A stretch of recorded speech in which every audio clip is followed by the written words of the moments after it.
Hey there, night owls, or maybe just exhausted humans finally ready to drift.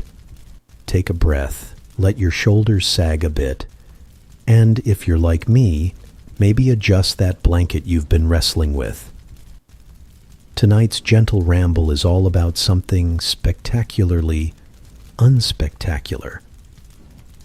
We're heading straight into the drafty cottages and smoky corners of medieval Europe to ask a simple question.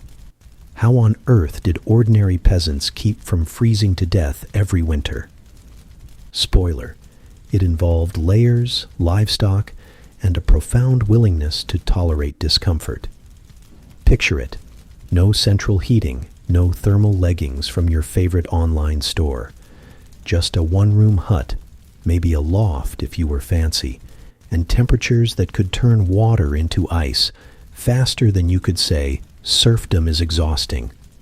Cozy, right? So, slide under your duvet, dim whatever screen you're glued to, and let's wander through the candlelight haze of the past. The first thing to understand is that medieval peasants weren't a monolithic group of identical, dirt-smudged people. That's the stereotype. Cartoons in ragged tunics mumbling "my-lord." But reality was a lot more nuanced. Some had a patch of land, a cow, and a stubborn hope that next year's harvest wouldn't betray them. Others were basically human extensions of an overlord's ledger, with barely a goat to call their own. But whether you were slightly better off, or just endlessly mud-stained, winter was a shared enemy. Homes? Calling them homes is charitable. Most peasants lived in timber-framed huts daubed with a mix of clay, straw, and whatever else vaguely stuck to the walls. Thatch for the roof if you were lucky. Maybe some stone at the base if your village was in the mood for upgrades. Drafts? Constant. Smoke? Always. Privacy? Forget it. You, your spouse, the kids, a grandparent or two, and possibly a chicken family, all in one room. Because why not share every germ, argument, and body odor at once? The fireplace, or technically the hearth, was the centerpiece. And by centerpiece, I mean a shallow pit with embers, sometimes just rocks arranged optimistically. Chimneys were rare until later centuries. Smoke just lingered, curling lazily upward and coating every wooden beam with a thin layer of, "This will shorten your life." Yet that hearth was everything: heat source, cooking area, gossip corner, and emotional support system. Without it, you'd be popsicle peasants by November. Now let's talk clothing. Forget Instagram winter outfits. Medieval layering was basically an art of survival. Linen was your base, if you were fortunate. Wool dominated winter wardrobes. Itchy, durable, grudgingly warm. Picture a scratchy tunic, some hose, maybe a cloak patched more times than a medieval manuscript. Peasants weren't winning fashion awards, but they were alive. Furs? Rare for peasants. You might line your cloak with sheepskin if you'd managed to barter something of value, but sable or ermine? That's lord-level flexing. At night, everyone basically wore their day clothes, because why undress when the inside temperature hovers just above, "I can see my breath"? Beds, if we dare call them that, were straw pallets. Maybe a feather mattress for the modestly affluent. But most just had a wooden frame, a layer of straw, and a heap of blankets or whatever cloth they could scrounge. Sharing the bed was a given. Not because of romance, but because body heat is cheaper than firewood. Which brings us to the human, and sometimes livestock, heating strategy. People genuinely brought animals inside for warmth. A couple of goats, maybe the family's prized cow. Anything radiating heat was a living space heater. If you've never fallen asleep to the delicate aroma of cow breath mingling with wood smoke, congratulations. Medieval villagers would call you spoiled. Winter nights were long, painfully long. Artificial light? A candle or an oil lamp if you had the means, but most folks simply went to bed early. Darkness dictated your schedule. There's something charming about that simplicity. Until you realize boredom was a constant companion. Families huddled, muttered prayers, patched clothes, maybe told a story about that one neighbor who swore he saw a will-o'-the-wisp last February. Entertainment was whatever could be whispered over the crackle of kindling. Let's float over to food, a major player in winter survival. Medieval peasants weren't whipping up fresh kale salads in January. Diet was basically bread, more bread, thin pottage, grain-based mush with whatever vegetables survived storage. And, if you'd been truly blessed, some salted pork or dried fish. Preservation was key. Smoking, salting, drying, anything to keep calories from rotting. Wine and ale? Oh, plenty. Mostly weak ale, safer than water, and surprisingly comforting on frigid nights. Warmed ale probably kept many a villager from shivering too hard. Now, a quick detour into medieval myths versus reality. People sometimes assume peasants were helpless victims of every cold snap, yet archaeological records suggest they were weirdly resilient. Generations adapted, toughened, and developed a stubborn routine.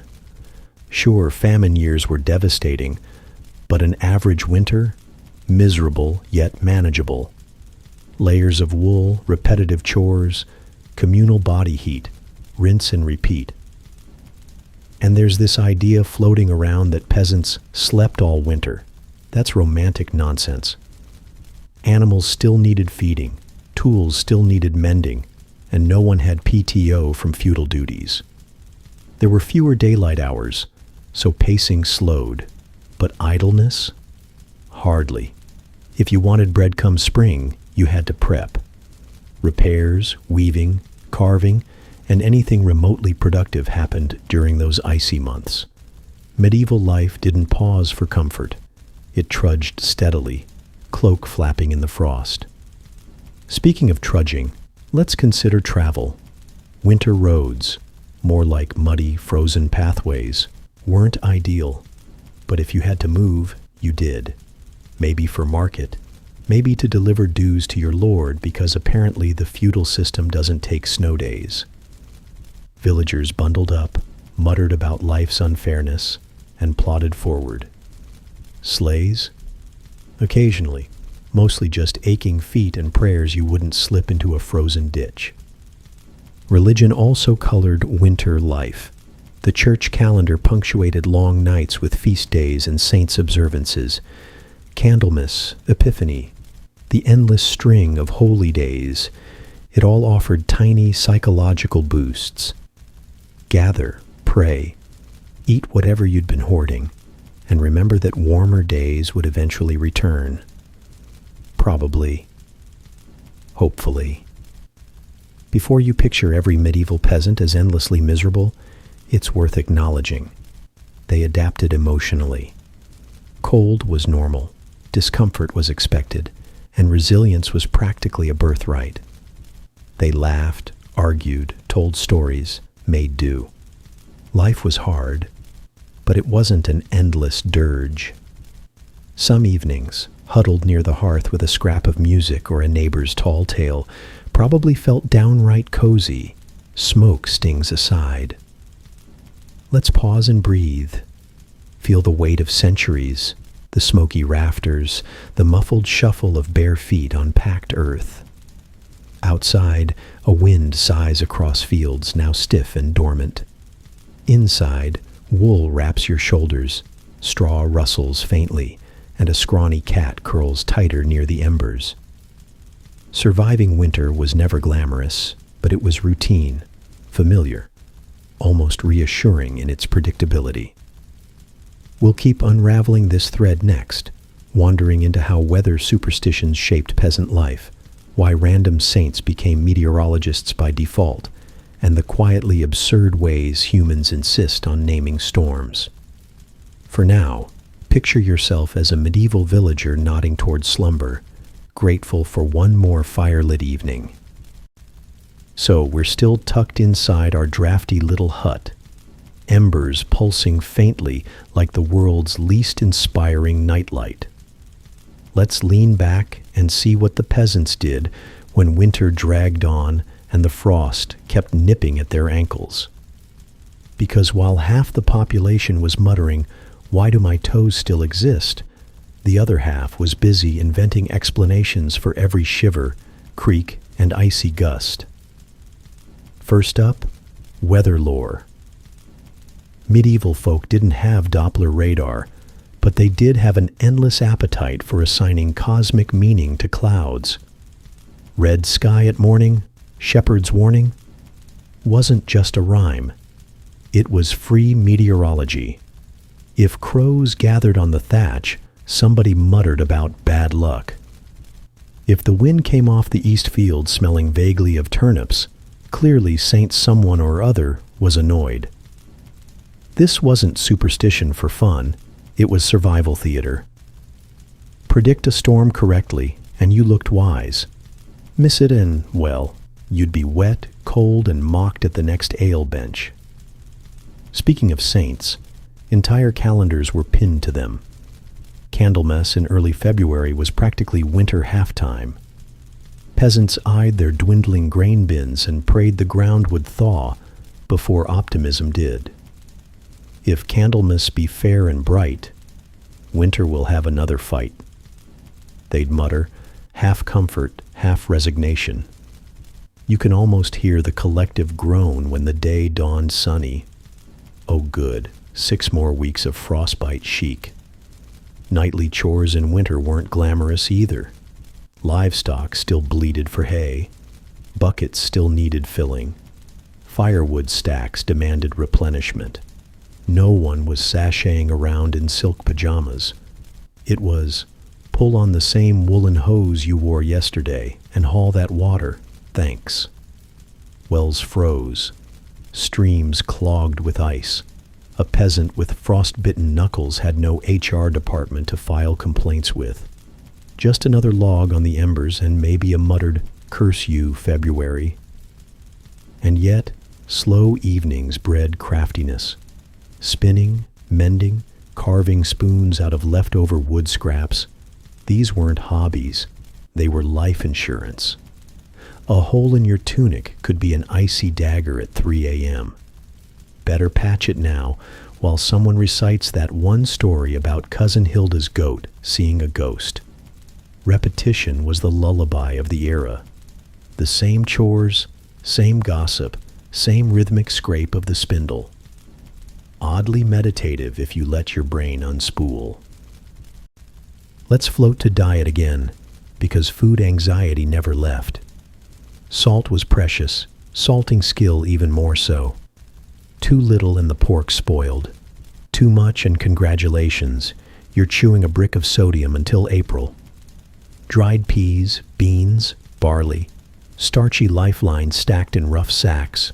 On a lucky day, maybe an onion. On an exceptionally blessed one, a dab of butter or, heaven forbid, a wedge of hard cheese. People wax poetic about simple living, but simple tastes a lot like bland mush on day 63 of frost season. Alcohol, humble hero of morale, gets an encore mention. Low-strength ale was safer than most wells and doubled as liquid bread. Mulled, warmed, spiced if some daring soul hoarded a clove. Kids drank it too. Don't panic. It was weaker than most kombucha. That slight buzz might have been the only insulation from the reality that, yes, tomorrow you're doing the exact same thing again. Splitting logs, minding chickens, ignoring the weird smell from the corner straw pile. And there were stories. Oh, the stories. Every village had its local haunt, its luminous ghost lady gliding across the moor, its phantom hound lurking by the mill. Fear was domesticated by familiarity. Tell the same spooky yarn by firelight enough times, and the goosebumps flatten into yawns.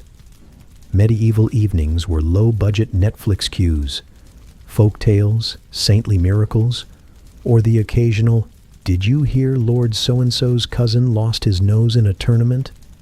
Juicy by their standards, borderline coma-inducing by ours. Perfect for sleep. Reading? Rare, but not absent. A literate priest might drone scripture to anyone desperate for variety. Richer peasants, meaning they owned 2 goats instead of 1, could commission a few clumsy lines copied from somewhere holier. Mostly, knowledge moved mouth to ear, like a slow-moving gossip river meandering across centuries. Let's step outside briefly, bundle up first. Winter landscapes were starkly beautiful in that wish-I-wasn't-freezing way. Fields glazed in frost, moonlight slicing across hedgerows, the occasional owl hurling unsolicited jump scares. Paths hardened into ridges, puddles sealed under delicate ice films, village dogs crunching around sniffing for phantom rabbits. Silence wasn't just absence of noise. It was a heavy woolen hush pressing over every hedge. If you stood still long enough, you'd hear your breath louder than the world. But pastoral poetry aside, snow was both friend and nuisance. Clean, reflective, pretty, until it melted into sludge that gleefully seeped through your shoes. Peasants trudged anyway, muttering at ruts, slipping on patches they swore they'd remember next time. Roads rutted, wheels snapped, carts stuck. Somewhere a farmer cursed softly as a frozen axle mocked him. Winter had no sympathy hotline. Inside again, because frostbite is overrated. Night passes slowly when darkness devours 16 hours. Segmented sleep was common. People dozed, woke, chatted, prayed, then slept again. First sleep and second sleep peppered medieval diaries. Imagine stirring at 1 a.m., exchanging half-coherent mutterings with your spouse, maybe stoking embers, maybe nibbling yesterday's crust, then collapsing again. Weirdly practical.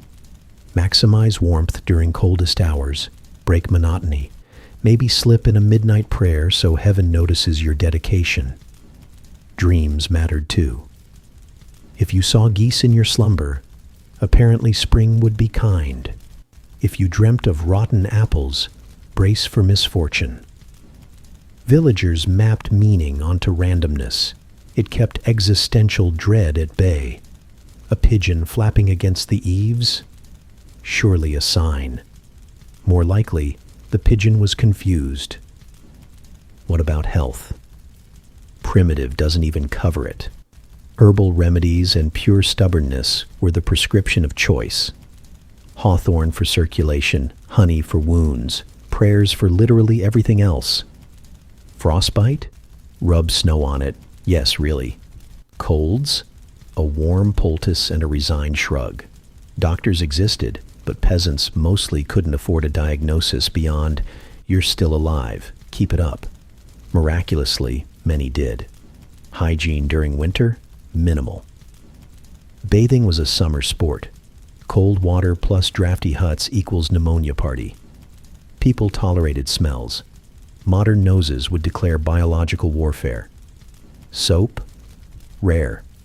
Linen shifts? Washed occasionally, because scrubbing at an icy stream was the opposite of spa day.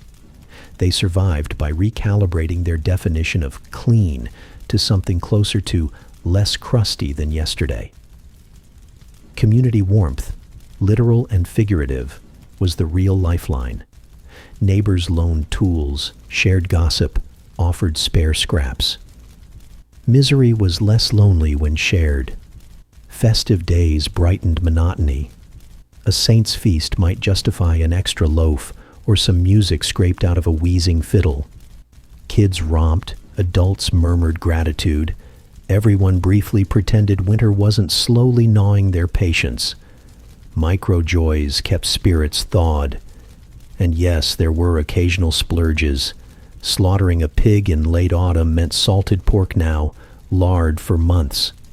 Blood sausage, cracklings, all the bits modern menus side-eye. Waste nothing. Savor everything. A fat goose at Yuletide was Instagram before cameras. Proof you'd done something right this year. Simple, stoic, slightly greasy satisfaction. Zooming out, you start to admire the unhurried rhythms. Survival wasn't heroic. It was habitual. Keep the fire alive, mind the animals. Mend what tears. Repeat. The absence of modern urgency feels alien. No notifications, no endless scroll. Just darkness, crackling wood, and the steady shuffle of another dawn approaching, no faster than the last. That stillness, annoying in the moment, reads almost luxurious now. Outside, frost grips hedges tighter. Stars scatter across velvet skies, smugly cold and dazzling. Inside, breath fogs in pale moon-slotted beams. You tug the blanket higher, mutter about needing thicker socks, then shrug. What's one more chilly night? Spring will arrive eventually. It always does. Humans, ridiculous and resilient, keep muddling through. We'll drift onward next time into the curious intersection of belief, boredom, and bizarre domestic hacks peasants invented just to shave a degree off their nightly chill, plus a few charmingly pointless folk remedies. For now, picture your straw mattress, embers pulsing faintly, and the soft chorus of snoring goats. Winter endures, but so do you. Still tucked under our patchwork blanket, embers sighing, wind doing its best imitation of a bored ghost outside. We've survived another hypothetical hour without central heating. Now let's poke at the odd tricks, half science and full folklore that let medieval peasants limp through the season with at least a few toes intact. First, the art of anything is insulation if you believe hard enough. Rags, straw, discarded sacks, every shred had potential. Draft snake for the door? Roll up an old tunic and shove it in the gap. Roof leaking? Stuff it with moss, cross your fingers. Maybe mutter a prayer to St. Rufus. Not a real saint, but the sentiment tracks. Wealthier villagers sometimes plastered extra mud inside the walls, a medieval foam sealant minus the warranty. Blankets? Rarely singular. A family might pile every woven scrap over themselves, forming a human lasagna. Tuck in the corners. Don't breathe too hard. We'll make it till dawn. It worked, mostly. If you woke with frost on your pillow, well, that's tomorrow's complaint. Footwear was another sore point. Literally. Leather boots if you were fortunate. Clumsy wraps of cloth if not. Grease, tallow, or lard smeared on leather was the ancient waterproofing hack. Slippery? Absolutely. Effective? Marginally. But when your other option is numb toes, you smear first, analyze later. Some villagers even lined boots with rabbit fur, courtesy of yesterday's stew, practical recycling at its finest. Let's glance at folk medicine, equal parts charm and wishful thinking. Got chilblains? Rub them with goose fat, obviously. Coughing? Steep onions in ale and hope your spouse appreciates the fragrance. Sore joints? Warm cloth with heated stones and pretend your house now has spa amenities. The line between remedy and ritual blurred. Half of it worked because people believed it did, the other half because time heals or kills everything eventually. Herbs weren't absent, though. Even humble peasants learned which weeds offered small mercies. Yarrow, chamomile, garlic, nature's pharmacy. Dry them by the rafters in summer, clutch them like a talisman in January. Modern medicine would laugh, but medieval families swore by mother's infusion, and the placebo probably saved as many lives as actual chemistry. Firewood politics deserved its own gossip stream. Who had the good oak logs? Which neighbor swiped extra branches from the Lord's forest? Rules existed, often unpleasant ones. In many places, peasants couldn't legally cut timber without permission. Deadwood-only edicts meant you prowled hedgerows like a squirrel with debt collectors. Woe to the villager caught felling a healthy tree. Fines or worse followed. Result: everyone eyed their dwindling pile and muttered darkly about how those abbey monks have it easy. Household layout quirks. Some huts had sleeping lofts, heat rises, so cram the family upstairs. Let goats claim downstairs warmth. Others inverted it, humans at ground level, chickens overhead. Either way, personal space was a myth. Privacy meant face the wall and pretend Uncle Jeffrey isn't snoring directly into your ear. Children adapted, adults tolerated, goats remained blissfully unbothered. On boredom management, needlework, basket weaving, minor woodworking. Kids carved sticks into vaguely menacing toys. Adults spun endless yards of wool, slow, rhythmic, hypnotic. That steady whir of spindle against palm could lull even the most anxious serf. Songs helped, too. Simple refrains, easy to remember, usually about saints, seasons, or some poor soul who wandered into a bog and never returned. Morbid? Slightly. Comforting? Weirdly, yes. We can't skip the wildlife problem. Mice adored granaries, rats adored everything, and cats adored pretending to help. Peasants waged constant war with traps, stones, and sheer profanity. A winter without vermin damage was either miraculous or suspiciously brief. Dogs earned their scraps chasing strays. Ferrets occasionally deputized for rodent patrol. Domestication blurred. Half the animals belonged to you, half merely tolerated your hut because it leaked marginally less than the barn. Wolves, boars, and folklore. Let's detour. Predators genuinely roamed edges of settlements.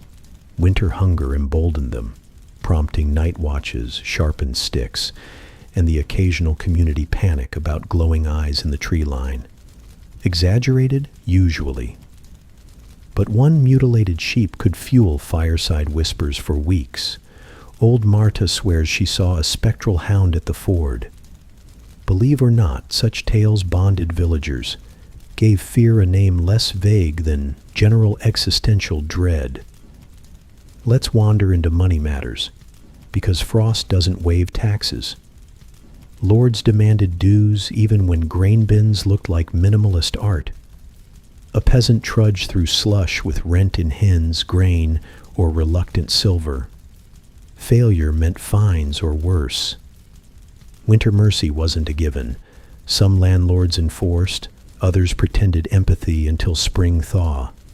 Resentment simmered quietly, sandwiched between, please don't starve us, and let's not get hanged for rebellion.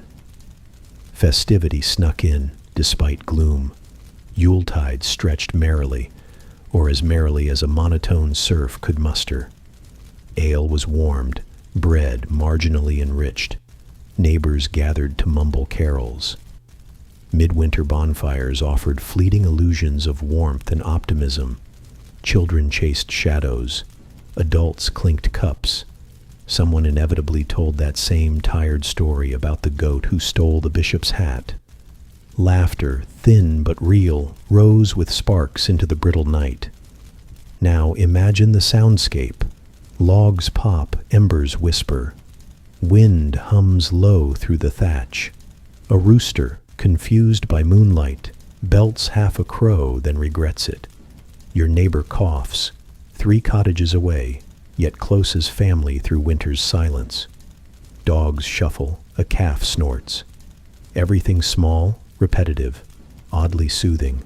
Hours slip sideways, monotony masquerading as peace. Winter bred philosophy by necessity. When life pares down to fire, food, and frost, priorities shrink. Comfort is an extra layer, joy a surviving goat. That stripped-back existence forged patience, sometimes fatalism, sometimes grim humor. Snow again? Better than famine, I suppose. These weren't stoic sages, just tired humans reframing misery so it stung less. Breathe in that mental smoke, rich, acrid, strangely homey. Picture cracked hands rubbing near embers, straw tick mattress rustling, a murmured prayer chasing tomorrow's thaw. Hard, yes. Hopeless, not entirely. Every dawn arrived eventually, even if half the chickens froze along the way. We'll shuffle into part 4 next, lingering over community rituals, tiny pleasures, and how early spring teased peasants like a cosmic prankster. For now, drift with the crackle of the hearth and the faint snore of someone's overly entitled goat.